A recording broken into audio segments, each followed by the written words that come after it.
Dalam rangka memperingati Hari Kesehatan Jiwa Sedunia tahun 2025, Rumah Sakit Jiwa Profesor Dr. Muhammad Idrem ikut berpartisipasi memperingati Hari Kesehatan Jiwa Sedunia. Dan hari ini kita akan berbincang-bincang dengan pakar kesehatan mental. Kita sudah kedatangan Dr. Ferdinand Leo Sianturi, Magister Kedokteran Jiwa, Spesialis Kedokteran Jiwa, yang merupakan salah seorang dokter spesialis jiwa atau biasa disebut psikiater di Rumah Sakit Jiwa Profesor Dr. Muhammad Idrem. Selamat datang, dokter. Ya, selamat datang. Dan Ibu Retno Artanti, MC Psikolog, salah seorang psikolog di Rumah Sakit Jiwa Profesor Dr. Muhammad Idrem. Selamat datang, Ibu Retno. Selamat datang juga, Kak Titan. Bersama saya Titan Amaliani SKM, mari kita berbincang-bincang tentang kesehatan mental. Oke nih, dokter. Ya. Tema tentang kesehatan mental ini sekarang lagi hits nih, diperbincangkan di kalangan masyarakat dan menjadi salah satu isu utama di kalangan masyarakat ya, dokter ya. Bisa diceritakan sedikit nggak, dokter? Kira-kira makna kesehatan jiwa, makna sehat jiwa itu menurut dokter sendiri itu bagaimana? Baik, terima kasih Mbak Titan. Salam sehat jiwa. Jadi tentu kita harus tahu dulu apa itu definisi dari sehat jiwa ya. Jadi sehat jiwa itu adalah suatu kondisi seseorang di mana harus memiliki keseimbangan antara mental, emosional, dan sosial sehingga orang tersebut bisa mengelola emosinya, kemudian bisa berinteraksi dengan orang lain sehingga dia bisa menjalani kehidupannya sehari-hari dengan sehat dan utuh. Jadi sehat itu bukan berarti terhindar dari stres, kesedihan maupun kecemasan, tapi berarti kita harus tetap mengalaminya dan bisa mengatasinya. Saya pikir demikian. Terima kasih, dokter. Berarti karena kita memang manusia ya, dokter ya. Setiap manusia pasti mengalami masalah ya kan, dokter. Tergantung bagaimana kita menyikapinya. Nah, kira-kira dokter, apa faktor utama nih yang paling sering membuat seseorang mengalami gangguan kesehatan mental, dokter? Ya, jadi kalau gangguan kesehatan mental itu banyak faktor yang mempengaruhinya. Jadi bukan salah satu aja, tapi disebut dengan istilah multifaktorial. Jadi lebih dari satu. Jadi misalnya yang pertama itu adalah faktor genetik. Ya, artinya faktor genetik ini adalah keturunan, di mana ada keluarga yang menderita gangguan jiwa diturunkan kepada pasien ataupun keluarga yang lainnya. Jadi faktor keturunan juga ada ya? Ya, jadi misalnya penderita skizofrenia, bipolar ya, dan depresi itu biasanya diturunkan ya dari orang tua atau kakek kepada si anak atau ke cucu ya. Yang kedua bisa karena faktor kehidupan yang penuh dengan stres ya, misalnya masalah-masalah kehidupan seperti masalah di pekerjaan, masalah di kantor misalnya ya, masalah hubungan interpersonal seperti teman ya, konflik keluarga ya, ada juga masalah-masalah yang sifatnya di masyarakat ya, misalnya media sosial itu segala macam ya. Kemudian itu ada faktor yang berikutnya adalah faktor neurokimiawi yang ada di otak. Jadi seseorang itu memang ada bakat perubahan kimia yang ada di otak, seperti misalnya perubahan-perubahan kimia itu di otak ada yang namanya dopamin, serotonin, norepinefrin. Kalau ada stres yang berat, maka terjadi perubahan-perubahan daripada neurokimiawi yang ada di otak tersebut. Sehingga perubahannya membuat ketidakseimbangan lagi antara tadi neurotransmitter atau neurokimiawi yang ada di otak tadi. Sehingga membuat perilaku emosi seseorang itu bisa berubah. Kemudian bisa juga karena penyalahgunaan nafsa. Jadi kalau orang menggunakan nafsa itu mempengaruhi susunan saraf pusat di otak, sehingga mempengaruhi juga keseimbangan kimia yang ada di otak. Kemudian bisa karena dia faktor dari apa namanya ya, dunia luar lain ya, seperti misalnya faktor-faktor yang berkembang di masyarakat seperti media sosial. Itu juga bisa menjadi faktor jadi tekanan dari dunia luar atau masyarakat, sehingga mempengaruhi pola berpikirnya, pola kehidupannya. Jadi tidak seperti biasa. Jadi adanya pengaruh dari luar yang mempengaruhi psikisnya. Saya pikir itu salah satu atau beberapa faktor penyebab terjadinya gangguan kesehatan mental. Baik dokter, berarti itu memang benar-benar multifaktor ya dokter? Ya, benar. Berarti tidak hanya karena keturunan saja dia bisa mengalami gangguan kesehatan jiwa. Oke, untuk Ibu Retno, kalau menurut Ibu Retno dari segi psikologisnya, mengapa kondisi tertentu bisa mempengaruhi kondisi psikologis seseorang?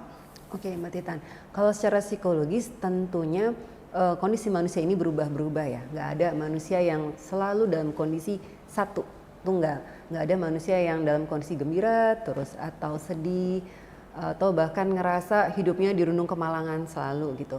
Ada naik turunnya, up and down. Kalau kita bilang itu masih dalam kondisi normal, tapi ada satu hal yang perlu kita lakukan adalah proses adaptasi. Nah, ini yang dipelajari manusia. Adaptasi adalah proses belajar di mana manusia belajar menghadapi situasi atau tekanan yang ada di sosial.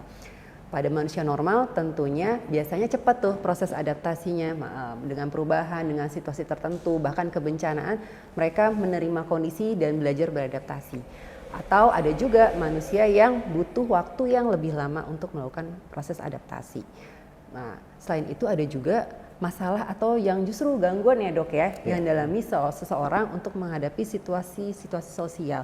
Yang mungkin kalau misalnya udah masuk ke gangguan, mungkin ranahnya dokter Leo nanti yang bisa menjelaskan.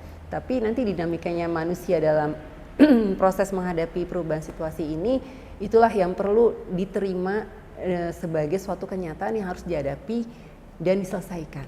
Ya. Itu dia. Nah, kalau manusia ini kan berbeda-beda ya Bu Retno ya. Ada yang bisa menghadapi stres dengan mudah. Dalam kasus yang sama, kemampuan seseorang itu berbeda-beda dalam menghadapinya. Misalnya dalam stres menghadapi tekanan krisis ekonomi misalnya kan.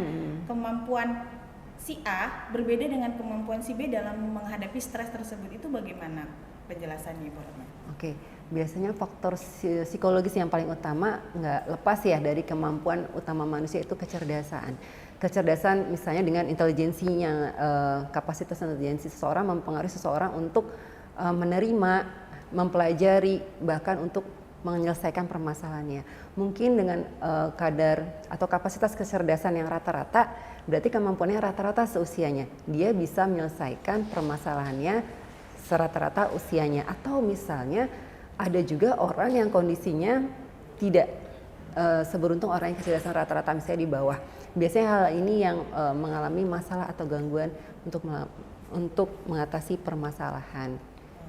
Dan selain itu adalah kecerdasan emosional. Kalau tadi kita bilang kesehatan mental itu terkait dengan kemampuan melakukan atau menerima sesuatu dengan proses penyelarasan kondisi emosional, seseorang dikatakan mampu ketika secara emosional dia bisa melakukan adaptasi untuk menyelesaikan permasalahan sehari-harinya. Nggak selamanya orang dengan kapasitas kecerdasan yang baik punya kondisi kecerdasan emosional yang serupa. Dan ini lagi-lagi ada proses belajar penerimaan kita menghadapi situasi tertentu. Oke, terima kasih Ibu Retno. Nah, berarti kita ini kan manusia ya dok ya, dan kita nggak bisa lepas dari masalah, dan itu menjadikan setiap manusia itu bisa saja terkena gangguan kesehatan mental nih dok. Nah, kira-kira apa nih dok kebiasaan sederhana yang bisa dilakukan setiap hari untuk bisa dapat menjaga kesehatan mental? Baik, mungkin sebelum saya menjawabnya, tadi saya mungkin menambahkan dari Mbak Retno tadi soal mengenai kalau ada masalah apa yang harus dihadapi dari secara psikologis gitu ya. Iya. Jadi ada yang namanya mengatasi masalah dengan mengatasinya dengan dua hal ya, satu yang adaptasi yang benar, satu yang adaptasi yang salah. Tentu kita memilih hal yang benar, yaitu misalnya adaptasi yang disebut dengan adaptif ya, misalnya kalau ada masalah kita menceritakan atau mencari teman yang bisa berbagi cerita misalnya ya, kemudian kita bisa menyelesaikan masalah dengan misalnya berhubungan dengan orang-orang yang profesional yang kita cari, nah gitu ya. Tapi ada juga yang salah. Yang salah ini yang disebut dengan maladaptif ya. Maladaptif itu misalnya kalau ada orang masalah mencari pelarian namanya ya, misalnya pelarian yang salah. Misalnya kalau ada masalah dia misalnya menggunakan narkoba, tadinya tidak merokok jadi merokok, misalnya minum minuman keras, dugem, ini yang pelarian yang salah. Nanti pelarian yang salah atau mengatasi masalah yang salah ini lama-lama bisa berakibatkan hal-hal yang negatif, bahkan mempengaruhi fisik bahkan psikis nanti di kemudian hari. Saya pikir cara orang untuk mengatasi itu harus yang adaptasi yang benar, bukan yang salah. Nah itu yang harus kita kalau ada orang itu harus bercerita kepada teman yang bisa dipercaya atau kepada profesional, apakah itu psikolog ataukah itu psikiater dalam hal penyelesaian masalah. Saya pikir itu dalam hal adaptasi. Kemudian tadi pertanyaannya, hal-hal apa yang sederhana yang sehari-hari yang bisa kita lakukan untuk mencegah tadi ya, mencegah atau jangan terjadi kira-kira kita gangguan ataupun kesehatan mental kita biar tetap seimbang, kira-kira gitu ya. Jadi yang pertama tentu kita yaitu kita harus tidur cukup. Itu yang pertama. Karena kebanyakan daripada masalah-masalah kesehatan mental khususnya gangguan jiwa ya, baik ringan, sedang maupun berat, yang paling utama itu kadang-kadang gangguan tidurnya. Jadi tidur itu harus cukup, minimal 6 sampai 8 jam ya. Jadi dengan tidur yang cukup maka kita konsentrasi kita pun bisa penuh, kita suasana perasaan kita pun bisa lebih tenang ya. Yang kedua itu adalah olahraga. Saya pikir olahraga tanpa biaya, olahraga yang ringan-ringan saja seperti jalan kaki, bersepeda, itu juga membantu kita menggerakkan tubuh kita untuk merilekskan pikiran kita ya. Kemudian nanti makan makanan yang bergizi tentu ya. Jadi ada, kalau istilah yang lama mungkin 4 sehat 5 sempurna ya, tapi sekarang ya makanan bergizi itu ya tentu ada karbohidrat, protein, lemak ya, ada sayur di dalamnya, sehingga kalau keseimbangan ini dipenuhi oleh tubuh tentu mempengaruhi konsentrasi kita, sehingga kita bisa berpikir positif, bisa berkonsentrasi, bisa melakukan aktivitas kita sehari-hari ya. Kemudian tentu kita menghindari misalnya yang saat ini lebih booming yaitu tentang media sosial ya. Jadi misalnya kalau media sosial itu kita harus batasi ya, sehingga kita tidak terpengaruh secara luas sehingga merubah pola pikir kita. Atau kalaupun kita mendengar media sosial, kita tentu juga cross check dengan orang-orang yang punya keahlian di bidangnya. Misalnya dengan medis tentu harus medis ya. Kalau misalnya dengan orang pimpinan ya kepimpinan, atau melihat kenyataan yang sebenarnya. Jadi bukan harus langsung menjudge atau membuat ke diri sendiri sehingga merasa diri sendiri jadi merubah pola pikir atau perilaku kita yang kadang-kadang bisa mengganggu kehidupan sehari-hari. Kemudian berikutnya itu kalau ada problem itu kita juga bisa melakukan apa namanya ya, atur napas. Ya, jadi misalnya kita kalau ada problem kita tarik napas, kemudian membuangnya pelan-pelan. Jadi kira-kira 4 detik tarik, kemudian buang pelan-pelan. Tahan dia ya. Jadi ditarik napas, tahan dia 4 detik, kemudian dibuang perlahan-lahan. Ini juga salah satu cara untuk bisa ya dalam hal-hal kecil yang bisa sederhana sehari-hari bisa dilakukan untuk mengurangi daripada stres kehidupan itu sendiri. Stres kehidupan, Ya. iya. Terima kasih dokter. Berarti caranya cukup sederhana ya dokter Ya. ya.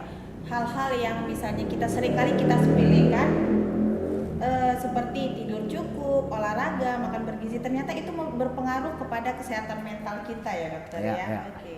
Baik, kalau untuk nih untuk dokter dan Ibu Retno, Ya. kira-kira nih sekarang nih kondisi sedang tidak menentu, ada perang di mana-mana, kondisi krisis ekonomi, bencana alam juga di mana-mana. Itu bagaimana cara menjaga kestabilan emosi, baik menurut dokter maupun dari segi psikologisnya? Dokter dulu. Saya dulu nih. Iya. Ya, baik. Jadi yang pertama kita harus mengerti siapa diri kita sebenarnya. Jadi kita harus tahu apa kelebihan dan kekurangan kita. Ya, sehingga kita tahu nanti penempatannya di mana cara mengatasinya. Apakah ini adalah kemampuan kita atau ini adalah bukan bagian dari kita. Gitu ya. Mengenali diri ya. Mengenali diri kita sendiri. Yang berikutnya tentu ini misalnya kalau situasinya sangat luar biasa, tentu kita dulu kalau mengenai diri sendiri kita harus tetap sama seperti saya katakan tadi, harus berbagi cerita dengan orang yang terdekat yang kita nggak percaya atau dengan profesional seperti psikolog maupun dokter psikiater, sehingga kita nanti apakah masalah-masalah kondisi ini sampai mengganggu aktivitas sehari-hari apa tidak. Jadi kapan disebut dia jadi masalah yang berat? Tentu kalau dia mengganggu aktivitas sehari-hari. Jadi misalnya kalau kondisi misalnya ekonomi yang berat sampai nggak bisa lagi misalnya tidur, nggak bisa lagi misalnya menjadi malas, murung, sedih, bahkan mau kadang menyakiti diri sendiri. Nah, ini kalau sudah sampai mengganggu aktivitas sehari-hari, ini harus berkonsultasi dulu. Nanti mungkin awalnya ke psikolog boleh, tapi kalau nanti dia makin berat, nanti akan psikolog merujuk nanti ke psikiater. Nanti mungkin hal ini nanti bisa ditambahkan sama Mbak Retno, psikolog kita, hal-hal yang kapan secara psikologi yang bisa. Tapi kalau secara medis dilihat kalau masih ringan, sedang itu bisa ditangani sama psikolog. Tapi kalau semakin berat, kapan disebut berat? Sampai mengganggu fungsi kehidupan sehari-hari tadi ya. Jadi fungsi apa itu? Bisa fungsi pendidikan kalau lagi sekolah, pekerjaan, bahkan dia aktivitas sehari-hari seperti mandi, makan, tidur, semuanya udah terganggu. Nah, kalau hal ini terjadi ya sangat berat ya, tentu ini harus langsung nanti dibawa ke psikiater untuk lebih ditangani. Yang mana ini masalahnya? Kalau mungkin masalah sehari-hari, masalah kita anggap hutang piutang yang tadinya misalnya dengan jumlah bayar sebulan misalnya dalam jumlah besar mungkin bisa diatasi, tapi itu nanti dari secara psikologi saja.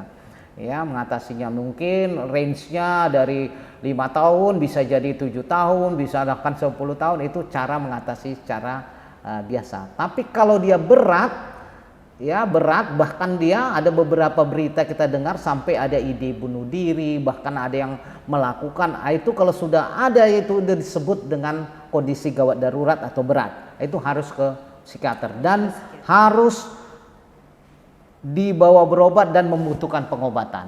Ya, jadi obat-obat akan kita berikan nanti sehubungan dengan apa kondisi emosionalnya, mentalnya dan perilakunya yang berbeda dari biasanya. Ya, jadi kalau ada perubahan-perubahan perilaku yang tidak biasa oleh karena stres kehidupan, oleh karena bencana, oleh karena ekonomi, oleh karena mungkin faktor dari luar seperti media sosial, sejauh mana ini dia rasakan. Ya, kalau masih ringan sedang mungkin nanti di psikolog saja, kalau sudah sangat berat mengganggu fungsi kehidupan tadi itu harus ditangani oleh psikiater. Saya pikir itu dari saya. Terima kasih dokter. Kalau menurut Ibu Retno nih, dari segi psikologisnya, nah dalam situasi penuh tekanan kadang-kadang menyebabkan trauma ya, trauma psikologis biasanya dikenal orang-orang itu gimana mengatasinya Bu Retno? Oke, biasanya dalam menghadapi kondisi yang trauma atau hal yang tidak menyenangkan, yang paling utama adalah memahami tentang kondisi tersebut. Ya, kita harus menyadari bahwa ini terjadi, kita nggak bisa lari, kita nggak bisa menghindari hal tersebut, kita harus hadapi. Nah, di situ kita memahami dan kita harus percaya bahwa kita memiliki kemampuan untuk menyelesaikan hal tersebut. Karena apa? Kita manusia yang udah dikasih potensi dari Tuhan, kita belajar dari lingkungan, tadi lagi proses adaptasi tetap terhubung. Kita tahu bagaimana cara mengatasinya, tapi kita terjebak di dalam situasi tersebut.